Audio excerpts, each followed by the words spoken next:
Yes, ready, start. Mr. Vice Chairman, sir, I was submitting in the forenoon session that political defections have become a moral feature of our political and public life.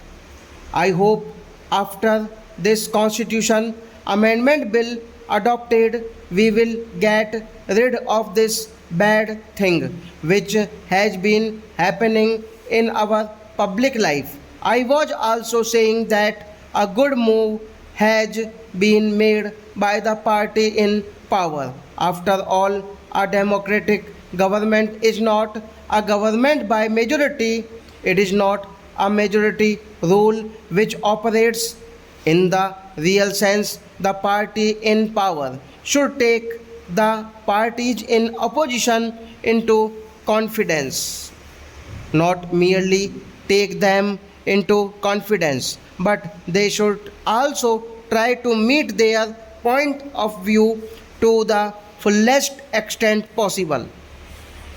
This is the way democracy operates. This is the system which we have inherited from our ancestors, which used to be in the form of panchayat system.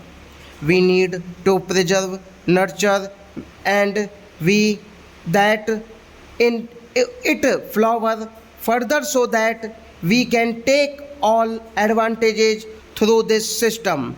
The only alternative to this system is, as is well known, dictatorship, where a person, a human being, cannot flower his own and to the full.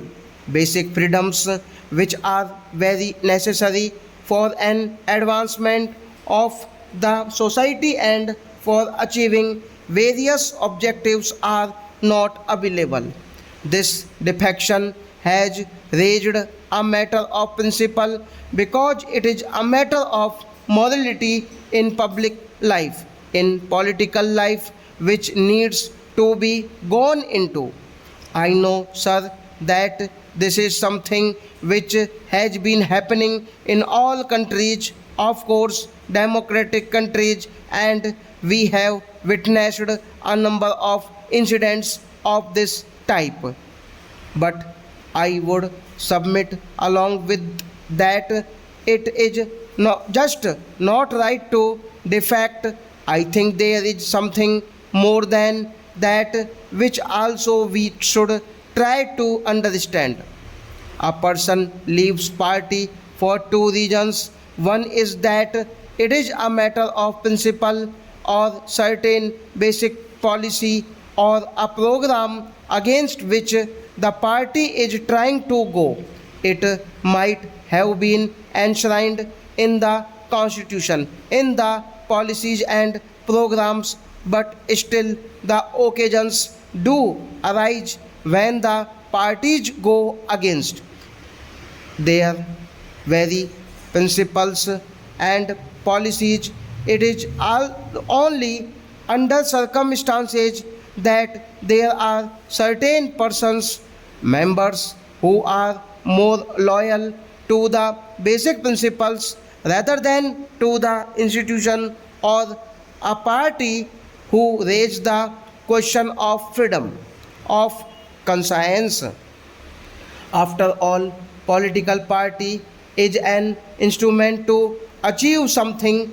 It is not an end by itself. If you like, from this point of view, the right to dissent or even to leave is a basic right which should exist in any democratic society. But the point that is relevant is how this is going to be exercised. It is going to be exercised for personal advancement, gain, personal benefit, selfish interest, or some national or social interest. That is the dividing line, and that this should be kept in mind. I am therefore happy that the particular clause which used to be in the original bill that was sought to be introduced, that a person who could be expelled from a party outside the house not connected with the voting in house also would disqualify from the membership of the house has been given a go by unanimously. That is a very welcome feature of this particular bill.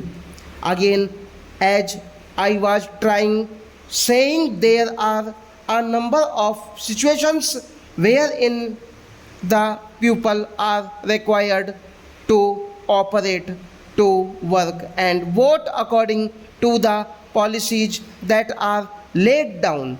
It is true that the members are elected on the basis of certain policies and programs to a political party. It is therefore their bounden duty to see that these policies and programs are properly implemented and the issues that come up before the house are accordingly voted upon. Any person or member who try to transgress these limits needs to be punished, but it is in this context that it becomes a matter of very serious concern. That is when a person defects because he wants to get into power or get something in return, either in installing or pulling down the government. This is something which is more condemnable, and that is why it has become a matter of contempt as far as the public is concerned. But sometime I do wonder, sir, that if defection is given a go by for all the time to come, and in all the countries properly, the great men who have appeared on the scene in history might not appear anymore.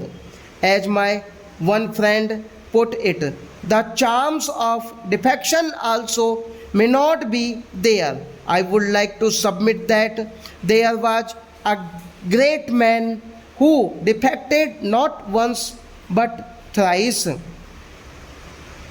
He is one of the greatest men of that country as we see it.